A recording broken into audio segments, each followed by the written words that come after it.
For us as humans, we manifest by holding an intent and then allowing energy to begin to wrap around that intent until it's solid enough that it creates matter, or until it creates the desired outcome. Okay. And sometimes what's wrapping around is people and places.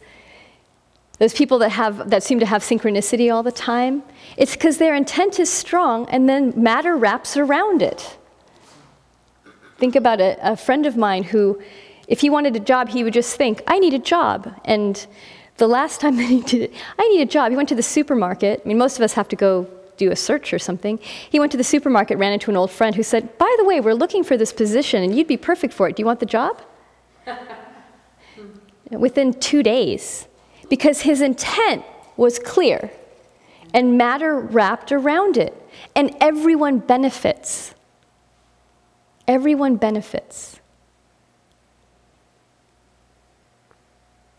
Because other people that have a similar intent are drawn in. We attract people of similar vibrations and intent. This is the great thing. If you want to know what your energetic agreements are, all you have to do is look outside of yourself and see what the world's telling you. It's all you have to do is look up and not make it other people's fault or make it your fault. Just go, what am I manifesting? That's going to be a map of your agreements right there. That's the map of your agreements. That's all you have to do. Then take the data and how do you want to change it? And as you change it, it'll begin to change externally. There's a beautiful story, amazing. Ram Dass, who wrote Be Here Now, recently wrote a book called Still Here. And his intent, he had a passion for knowing God and for being closer to his guru. He went to India and had a huge awakening and met a guru and then came back to the States, was asked by his guru to come back to the States and begin to teach what he had learned from his guru. He became a big public speaker, and he had gone from being a professor at Harvard, I think it was, to becoming a spiritual teacher for thousands and thousands of people. He had written this book about aging, and he's thinking about the book and he's realizing it's not quite right, like there's something not quite here. And so as part of this research on the book, he started dreaming into what would it be like to really be old and really be sick and really be dying. What would that be like? And he took his intent and he put it into that really strongly. What would it be like to be really not able to help yourself and to be dependent on other people and to be dying? What would that be like? In the middle of that process, he had a stroke. And he almost died.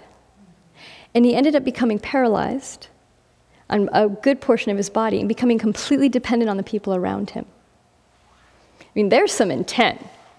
But the beauty of it is that he came out the other side of that experience realizing that he was closer to God than he had ever been, that he'd finally learned to surrender, which he had never been able to do, that he'd finally been able to let go of control, which he had never been able to do.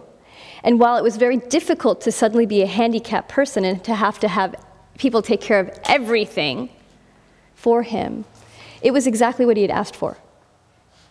And he became closer to God through that experience. Why I'm telling you that story, I'm going to tell you another one, because this is important.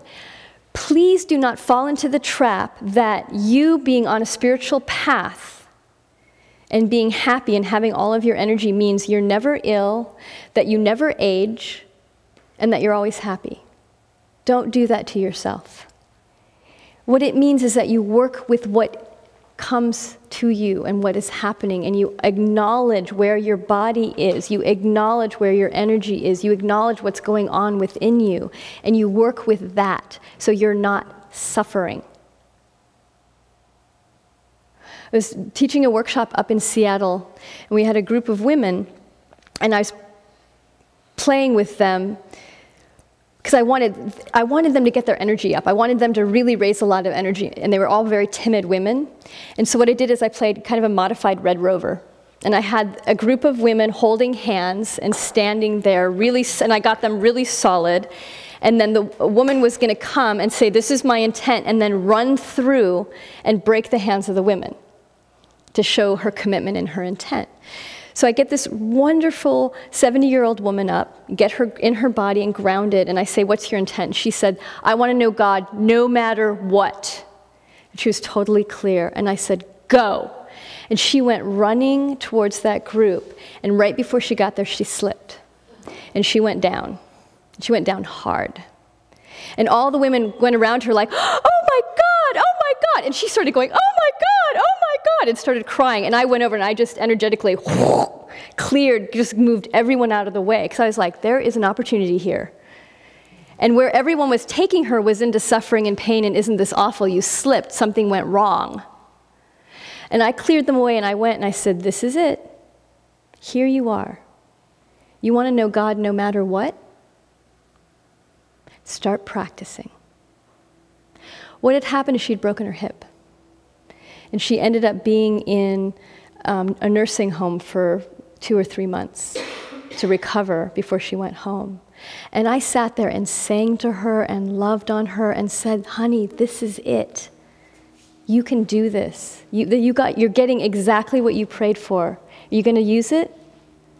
Or are you not going to use it? Basically, you've got a choice. You can use this or you can not use this. And she used it. She used it. It was hard. But that was a gift. No matter what.